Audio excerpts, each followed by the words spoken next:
Hey, it's Thom for JAK, and we're checking out some of the brand new UAFX pedals from Universal Audio. So if you're not aware of who Universal Audio are, they're essentially one of the higher end makers of analog and studio equipment. So we're looking at really nice interfaces with fantastic preamps on them. They do a range of really high-end plugins for producers, which I know loads of people use. They've made these things which do all of that processing as well, so they call it a satellite, and you can essentially free up space on your computer and do all your audio processing on one of their satellite units, which is really cool. And now they've branched out into doing effects pedals. Obviously they feature a guitar pedal look and aesthetic, but they're essentially outboard pieces of gear. So you can use these on keyboards, you can use these in effects chains, you can use them as a send out of your DAW into these, and you're going to be able to get some of those fantastic tones and be able to take them on the go as well. So they all feature an analog look. They obviously look like guitar pedals, but there is nothing really analog about these things. They are all digital underneath, but they're really high-end digital. So UA are known for making really good algorithms. They do some of the best algorithms for things like plate reverbs, in my opinion, and things like that. And now you're going to be able to get these in here, and these things are actually packed with features as well. So it's not just you're not just limited to these things. If we cover some things which tie all the pedals together, the first thing is going to be the ins and outs. So on the top we have 2 ins and 2 outs, and these are sensitive as well, so if they will detect if you're in mono going in or stereo going in. They'll also detect whether you've got stereo or mono on the way out, so it's going to compensate inside. That means that inside there's actually 2 pathways that they choose to use as well. So if you imagine that we have a reverb, we've actually got 2 reverbs, one for the left-hand side and one for the right-hand side. And then obviously if you decide to output that as mono, it will just use one of them, or any combination of those effects which it deems most appropriate. But what's really cool there is essentially what you're getting is actually 2 units inside the unit, if you think about it, because each one is completely independent from each other, but is still controlled by the same control features. That's really important, because sometimes when you're trying out other pedals that have got these stereo effects, what they're actually doing is just doing some clever panning trickery, or some sneaky things to make it appear like it's true stereo, but they aren't in reality. These things are true stereo, and I think you can probably tell from the audio that these things are really crisp, really clear, and also feature that really nice stereo image. We've currently got ours set up with a guitar being mono in, and we've got a stereo out. So, and then once that's out, that's going into an amp sim, which is completely clean. We just felt it was easier to use that. And yeah, so we're running an amp sim on either side, hard panned left and hard panned right. So you'll be able to hear the full effect of that dual mono sound. On the top, we obviously have those ins and outs, but we've also got a 400 milliamp center negative power input. So think like one of those Boss pedal style ones. And there's also a USB slot on the top as well.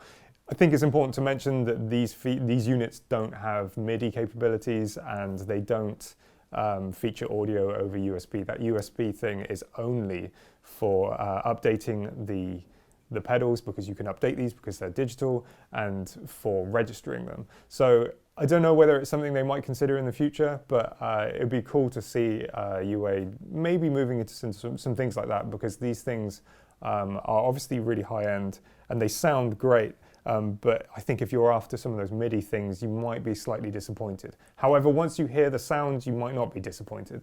The pedals also feature Bluetooth capabilities, which means that you can pair them with an app that will be available on launch, and that means that you're going to be able to store some of your presets and things like that.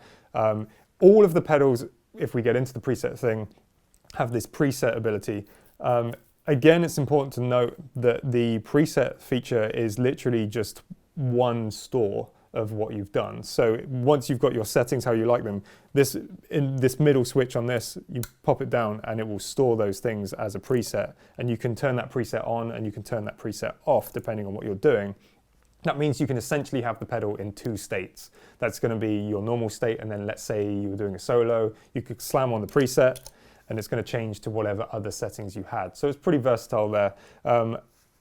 We've got momentary switches on the left-hand side, and what that means is they actually return to the middle once you've used them. So they're essentially like a toggle switch that goes between different states on the left-hand side, and then on the right-hand side there's like a latching version which will stay in its position. This means that on the left-hand side you can go between all those different modeling algorithms, which we're going to get into in a minute, but on the right-hand side you can keep it set in one particular mode. The last thing to note with these pedals as well is that on the left-hand side you've got the option to swap between different models. So particularly on this one we've got a spring reverb, a plate reverb, etc. And then on the right-hand side we have different algorithms that you can choose between. So we've got A, B, and C. These are all different algorithms of that particular type, and they all feature slightly different things. So when we're demoing them, keep an ear out for the subtle differences between them. It's really important to mention as well that on each of these algorithm changes, they are a completely different algorithm. So they're built up from the ground up rather than just being another take on the pre-existing algorithm. So essentially you're getting 3 spring reverbs, 3 plate reverbs, etc., and you can go between those. And you've also got the option for modifications as well.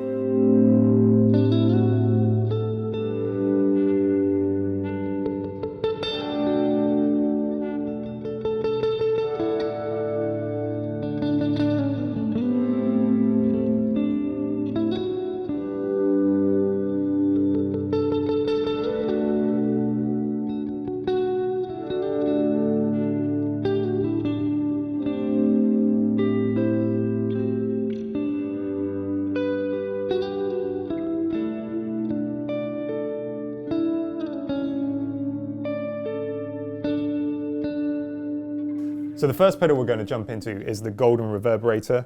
This is a reverb pedal. It does some fantastic reverb sounds. The sounds we got in this room are insane. Like we had the studio monitors cranked and it was just rich and warm and it was great. So if we quickly jump into what we've got the decay, which is going to control how long the reverb lasts. We've got the pre-delay as well, which is going to affect how much time there is before the reverb takes effect. We've got a mix knob, which is going to be our overall mix. Obviously, you can blend it in. And then we've got a bass, treble, and a mod option. Bass and treble being EQ, but the mod actually adds in a certain effect depending on which algorithm you're choosing. So if we quickly cover those algorithms, we've got a spring reverb at the top, which is going to be our, it's a blackface Fender sort of style spring reverb. There's 3 different modes on there. I think if you're interested in the specifics of all of these things and really deep dive into exactly what these pedals can do, it might be worth checking out another video if you are interested, but we just want to give you an overview of everything that we think you need to know for these pedals. The second one, if we toggle down, is the plate reverb. Plate reverb being one of those things that I associate with bands like Pink Floyd and like Led Zeppelin, etc. It's got a really nice warmth to it. The UA one, like I said before, is one of my favorite plate reverbs. It just sounds great, and you'll be able to tell it sounds great. And then there's obviously 3 different modes of that. The next one is going to be the Hall, and this is based on a Lexicon reverb, which UA have obviously modeled. That's really cool. When you register your pedal, you also get 2 additional slots, which will open up. So when you toggle down, it's going to go green, and for that one we actually have a bonus plate reverb. So that's going to come with all of those different subtleties there. It's going to be another set of algorithms on top of the plate reverb. So essentially you've got like 6 plate reverbs.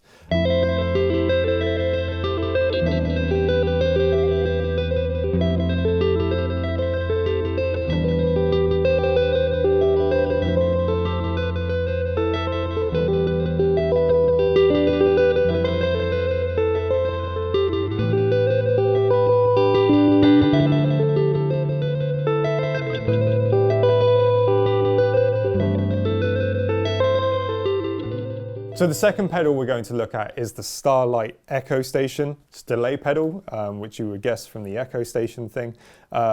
This packed full of features, and it's got some really, really nice algorithms that are replicating some of those really, really nice original pieces of analog gear. So for instance, at that top one, we've got a tape echo. that's going to be the Echoplex 3, so the EP3, a really famous piece of gear, and it's just become like a staple sound that people have begun replicating a lot. It's one of my personal favorites because it's packed full of character, and it's one of those tape echo things, so when you hear some of those repeats, when you keep an ear out for them, keep an ear out for the way they decay and the way that they break up slightly, and that's as a result of modeling those original Echoplex things. So for instance, in the top one, we've just got a normal clean Echoplex, like one that's in good working shape. And then in the B position, we have one that's slightly worn. So you're going to be getting some of that extra warmth out. It's going to be slightly more vibey, I guess you could say. I love guitarist terms. And then we've got position C, which is one that has been absolutely battered and beaten up. And you can sort of hear the way that it doesn't quite punch properly in the algorithm, like, you know, when you put audio onto a tape, it's not quite doing that, and it's not quite replicating perfectly, which is really cool to have because it ends up with extra vibe. It's really cool. The second option is the analog DMM. This is a deluxe Memory Man. So if you've ever seen one of those original Memory Man pedals, this is essentially replicating one of those. With both of these effects, you can add in some of the preamp coloration that you would get from those original pieces of gear. So a lot of people have used the Echoplex preamp rather than the tape section. You know, there are pedals designed around it. Eric Johnson's famous for using an Echoplex preamp, but not the tape section. You can dial some of that in using some of the features on the pedal. The mod option actually allows gear-specific things. So you're getting, depending on the model, you're getting control over wow and flutter, if you're familiar with tape, so that's going to be the Echoplex thing. The Deluxe Memory Man has control over the amount of analog sound you get out of it, which is really cool. You'll know what I mean when you hear it. So if we have a look at the next one, we have a classic digital delay. It's going to be one of those sounds that is just clean and pristine, and it's going to give you some of those really, really nice, well-replicated repeats which don't decay too much. The last one that we're going to look at is the one that you get as a bonus when you register it. So if we go here, this is actually called the Cooper Time Cube effect, which is really cool because the Cooper Time Cube thing is a replication of a garden hose delay. So what they would have done is pumped the sound down a garden hose, and the amount of time it took to reach the other end would be the delay sound, and then they mix that in with the original thing. They've actually replicated that. It's really cool. You can see, or you can hear what they were going for with it, and yeah, you can sort of get that garden hose vibe out of it. You can definitely hear it when I'm playing it.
So the last one we're going to look at is the Astra Modulation machine. It's a modulation machine, obviously, but it contains some of those classic effects that you would expect, which are modulation based. So in the top position, we have the Chorus Brigade mode. That's actually based on a CE1 Boss pedal, which has become one of those legendary pedals. It has that really nice depth of chorus.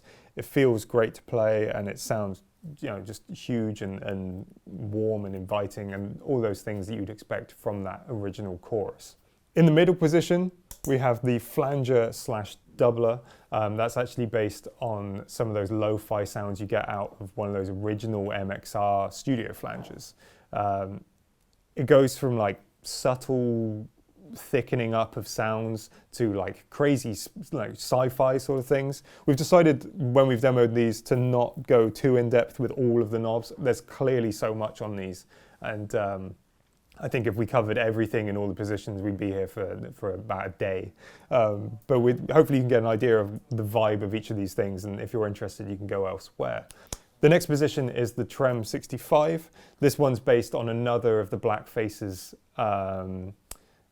core components. So, you know, one of those original Fender amps. They were originally called vibrato channels, incorrectly by Fender, and they're actually tremolo units. So you're getting some of those classic tremolo sounds just in that pedal. When you register this particular pedal, you're going to be able to get 2 additional effects at launch. The first one is an X90 phaser based on those MXR script and block style ones. You can really hear that phasey sound, that phasey goodness that you would expect out of it. There's a lot of control over it. Again, we haven't dived in massively into exactly all of the parameters, but it does a really, really good job of replicating those classic phaser sound. The other one is the Dharma 61 dynamic tremolo. Again, you're going to be having access to some of those trem sounds. So we've already got the Trem 65, but this is going to be a different take on it as it's one of those harmonic tremolos. And that's just going to give you like a different range of things that you can do with this pedal, which makes it really, really useful if you're out gigging and things like that.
So those were the UAFX pedals from Universal Audio.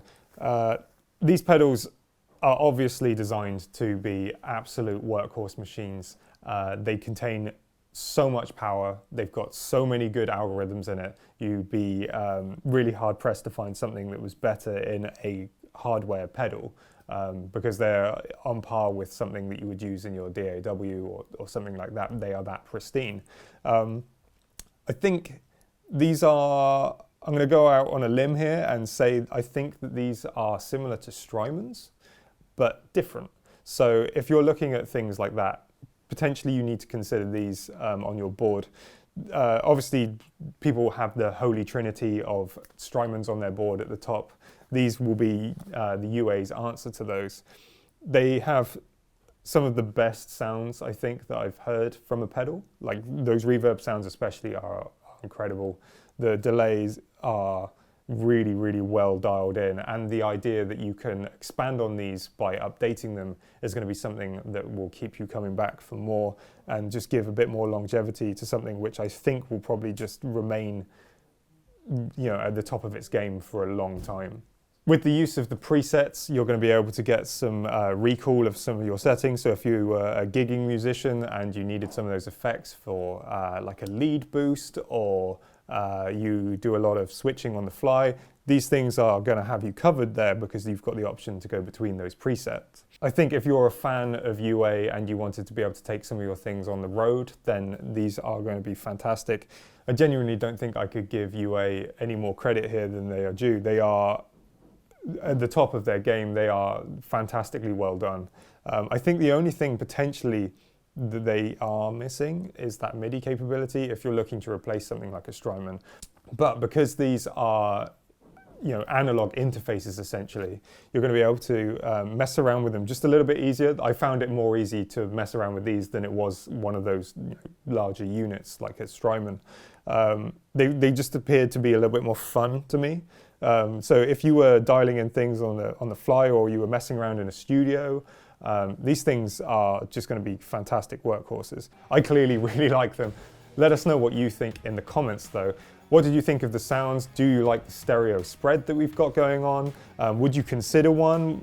If not, why not? If you would, what would it replace? What have you been looking for? What would you like to see UA do next? Any of those things, let us know in the comments. Like the video if you enjoyed it, subscribe to see more things like this, and we'll see you in the future.